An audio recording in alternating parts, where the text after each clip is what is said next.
Hello guys, how you doing? It's Miss Hayes here. We are going to start our first day of notes. I hope you're ready for this.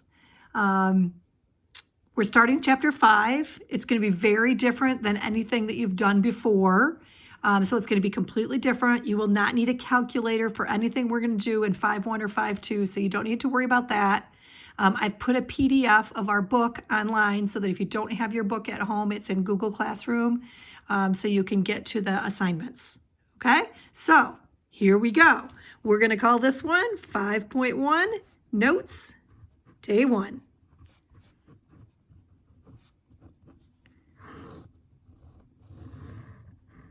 There we go. And you are going to need to know the fundamental trig identities that we studied earlier this year. So what I thought I would do is start with just a quick review of those. I think when you see them, you're going to go, oh yeah, I remember those. Okay, so we're going to start with the reciprocal identities.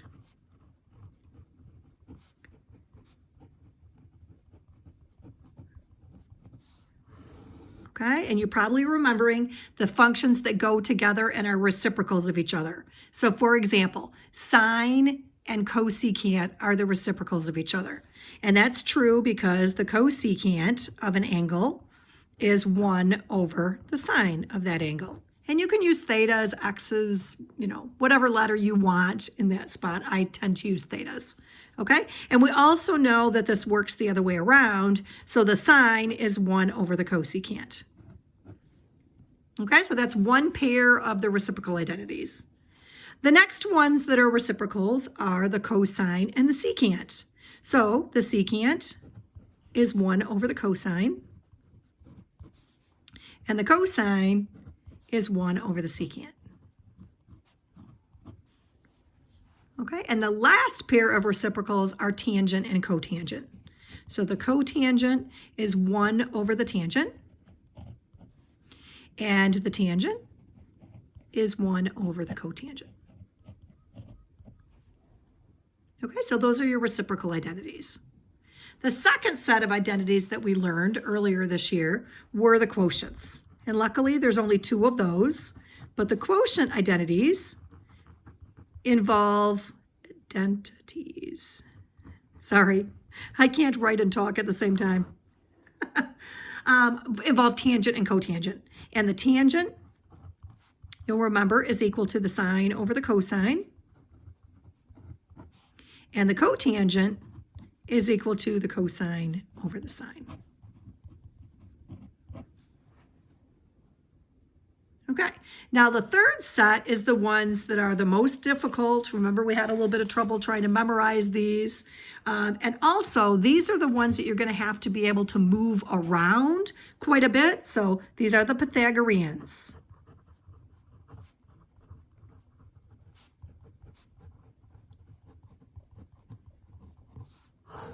And the first Pythagorean is the sine squared plus the cosine squared is equal to 1. Okay, and then remember we had a little memory device that we had to memorize the other 2. If we divide all of this by the sine squared, we will get the second one, which is this.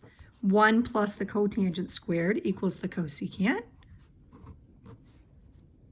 And then if we go back up to this first one and we divide everything by the cosine squared, we end up with this one.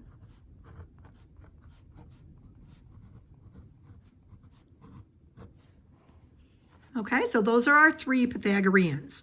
But you will need to be able to rewrite these because what's going to happen in the assignment for the next several days is that within a problem, you may have for example, sine over cosine, and you want to replace that with the tangent. Or you may have sine squared plus cosine squared, and you want to replace that with 1. And you can do that because they're equal to each other. But what happens if what you need is the cosine squared?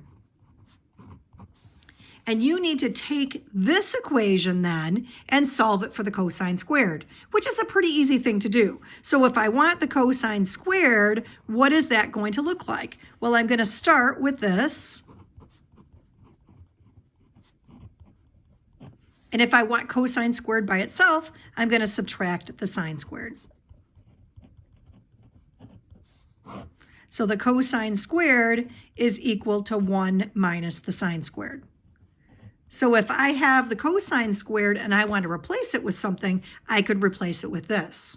Or if I had this in my problem, I could replace it with the cosine squared. This stuff, you're going to notice when I start doing the actual problems for today. It's kind of a little preview. I will write this as a little thought bubble. And that just means, hey, this is what I'm thinking. I don't have to write any of this down because you will get really good at doing this whole piece in your head. Okay, so when you see this in my notes, that means this is what I'm thinking. When you do this on your homework, you don't have to show me the thought bubbles. If you want to show them off to the side, you certainly can, but you don't need to show that information. And that will be clearer, I think, in a few minutes. Okay, so let's say I'm doing one of these problems and I want to replace the cotangent squared. So I want the cotangent squared by itself. Okay, so this time I'm going to start with a different identity. I'm going to come up here and I'm going to start with 1 plus the cotangent squared equals the cosecant squared. And I'm going to just subtract 1 from both sides. Some pretty easy algebra. So the cotangent squared is equal to the cosecant squared minus 1. And again, this is stuff that you're going to do in your head on a piece of scrap paper off to the side. You don't have to show me this part of it. Okay, and that's going to be the part that takes some of you a little while to get used to. Okay, so let's start out with some kind of simple ones that use the reciprocal and the quotient identities, and then we'll venture into some that use these Pythagoreans so you can see what this looks like. Okay, let's go. Page 2. Okay. So this is going to, the directions on these are just going to say, use the fundamental trig identities. Whoops, fundamental trig identities to simplify. Key word there, simplify. So you want to end up when you're done with something that's simpler than what you started with. Okay, so we're going to start with a really simple one. We did some like this earlier this year. I don't know if you'll remember, but in chapter 4, we did a couple of these that were really nice and simple. Okay, and you're going to start out with this. It's not an equation, it's just an expression. And our expression is the cotangent times the tangent. Okay, so we want to simplify this. It seems pretty obvious to me that I know the cotangent is 1 over the tangent. So I'm going to write that down below. I'm going to leave this one as it is because now you can see what's going to happen here. And that is that the tangent squareds are going to cancel out and I'm left with 1. That's right, just 1, which obviously is simpler than what you started with. So hence the directions you're going to be simplifying. Okay, now you did not have to show what trig identity you were using here, but this line has to be equal to the next line, and that has to be equal to the next line. And notice that I'm working down my page as I go. We call that showing your work in a vertical manner instead of going across your page, going horizontal. The vertical manner is much easier for me to grade, so I really want you to try to start out doing it that way so you don't have to break that bad habit later. Okay? All right, I think that one was pretty straightforward, so let's try one that's a little bit more complicated. Okay, let's try the sine of x times the secant of x. Okay, so, what can I do to these? Well, I could replace the sine of x with 1 over the cosecant of x, but that doesn't look promising. I don't see that going anywhere simpler than it already is. But I could replace my secant with 1 over the cosine. And you're thinking, well, what good is that going to do me? Nothing's going to cancel there, which is true. But if I put this over 1 and I multiply these two fractions together, notice what I get. Okay, I've got the sine x over the cosine of x. And if you go back and look at your quotient identities, what is that equal to? That's right, the tangent of x. It's hard to do when you can't see your faces to see if you're catching on, but hopefully you're still with me, okay? Remember, the idea here is just that each line has to be equal to the line above it, or equivalent, just in a different format, okay? So this changed, then I multiplied these two together, and then I rewrote that using one of my quotient identities, okay? And definitely you would say that tangent is simpler than what we started with. Okay, so let's try another one. We're continually getting a little bit more complicated. So let's try this one. The cotangent of x over the cosecant of x. Okay. Well, what do we know about the cotangent? Well, we know that it's 1 over the tangent. Okay, we could use that as a possibility. We also know that the cosecant is 1 over the sine. So that's another possibility. So let's see, is that going to get us anywhere? Maybe, maybe not. What's another option? Well, what if we rewrote the cotangent as the cosine over the sine? Okay, that is one of our quotient identities. And let's rewrite the cosecant using one of the reciprocal identities. Cosecant is 1 over the sine of x. Now this has some promise. The other way that I talked about might have gone somewhere, but it didn't seem as obvious. So a lot of times there will be more than one possible way to get to the answer, and you may do something different than somebody else does, but it still may come out with the same simplified answer. And I will show you an example of that a little bit further into the notes. Okay? All right, so what do we do when we have a fraction equals a fraction? We change it to multiplying by the reciprocal. So I'm going to change this to the sine of x over 1. So it's this fraction multiplied by the reciprocal. The signs are going to cancel, and I'm just left with the cosine of x, which is definitely simpler than what I started with. Okay? All right, here's our last example before we jump to the Pythagoreans, okay? And this example is going to be 1 over the tangent times the cosecant of x. And several different ways to do this, okay? I'm going to show you the one that occurs to me right off the top of my head, and that is I'm going to change the tangent into the sine over the cosine. That is one of my quotient identities.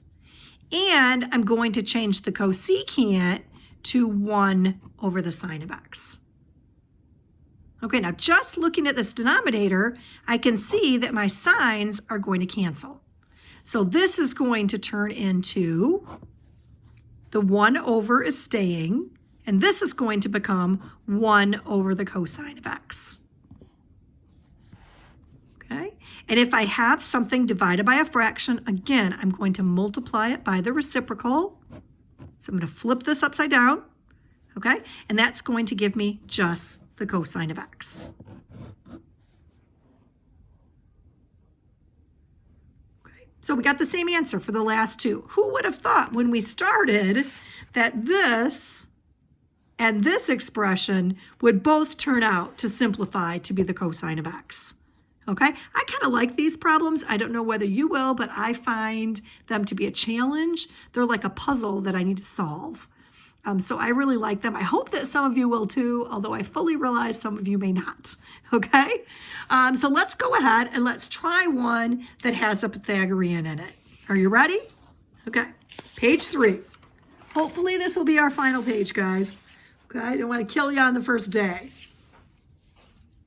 All right. So here's one that starts out 1 minus the cosine of x, cosine squared of x, times the cosecant of x.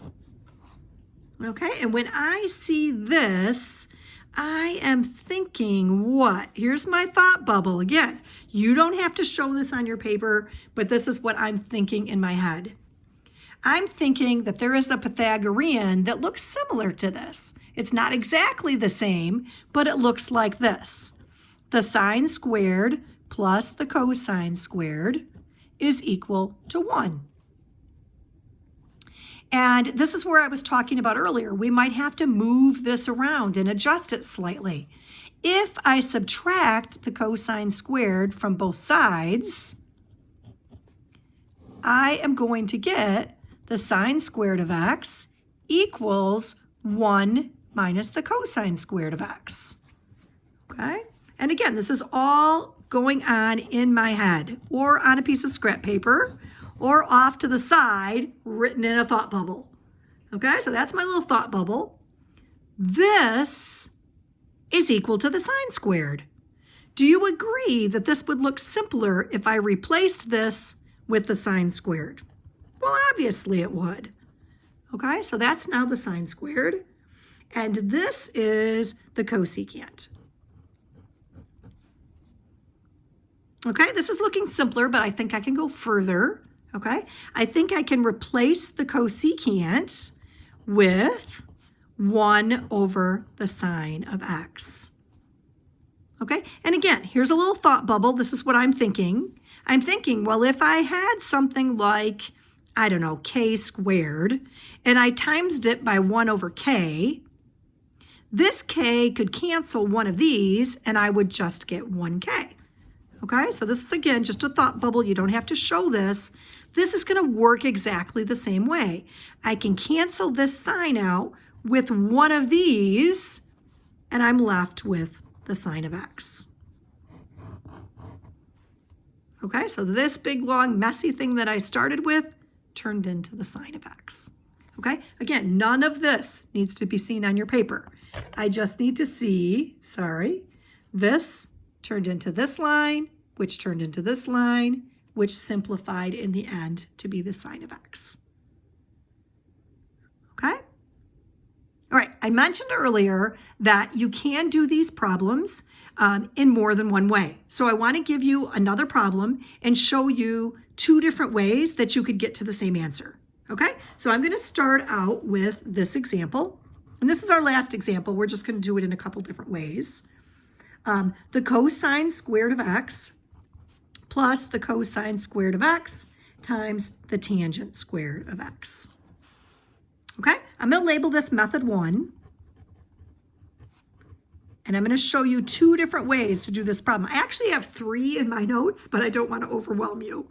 Okay, so one of the ways that I could do this is I could replace the tangent squared using one of my quotient identities. So I'm thinking over here off to the side. I know that my tangent is equal to my sine over my cosine.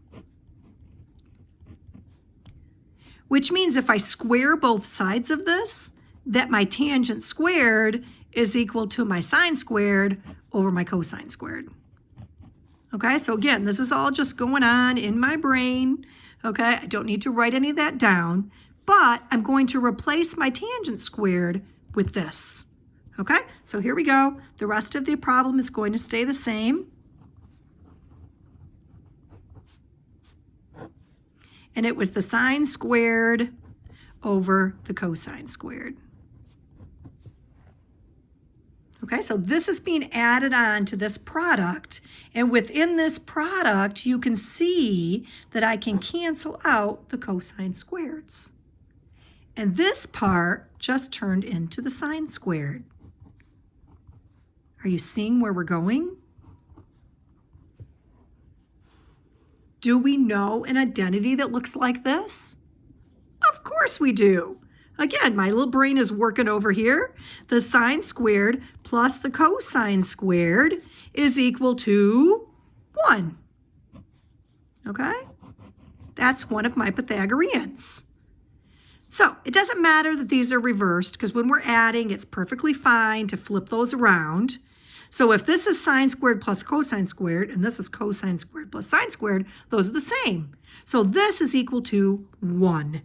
Okay, so for this problem, there wasn't a lot to show. There was a lot going on in my brain, but this is all you would need to show on your paper. Okay, let's try a different method.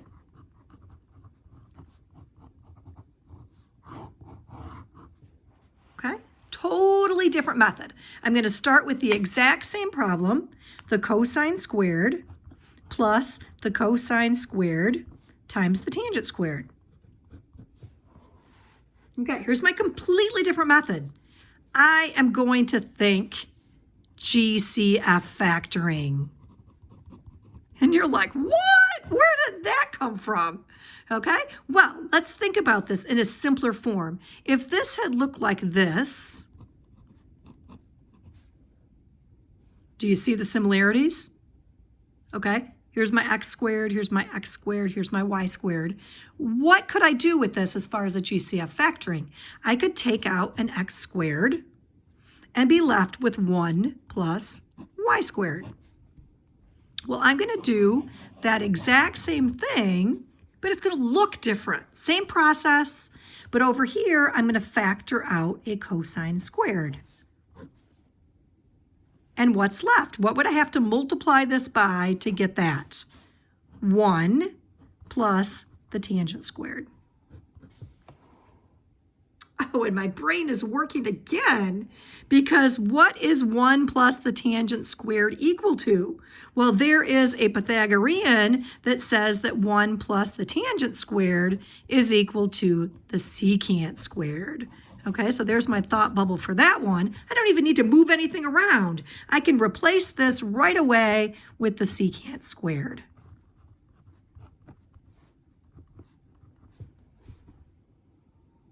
Okay, now what are you thinking? Well, I'm thinking the secant is 1 over the cosine. Why am I thinking that? Because look what's going to happen. That means the secant squared, if I square both sides, is 1 over the cosine squared. And again, I don't need to show any of this, okay? I'm going to replace this with 1 over the cosine squared. And what happens? These cancel, and we get 1. Same answer we got using method 1 with a completely different process. Okay, so that will happen. You will do a problem completely different than somebody else and end up in the same spot. Okay, I've run over. I gave myself a 20-minute limit, and I'm almost at 23.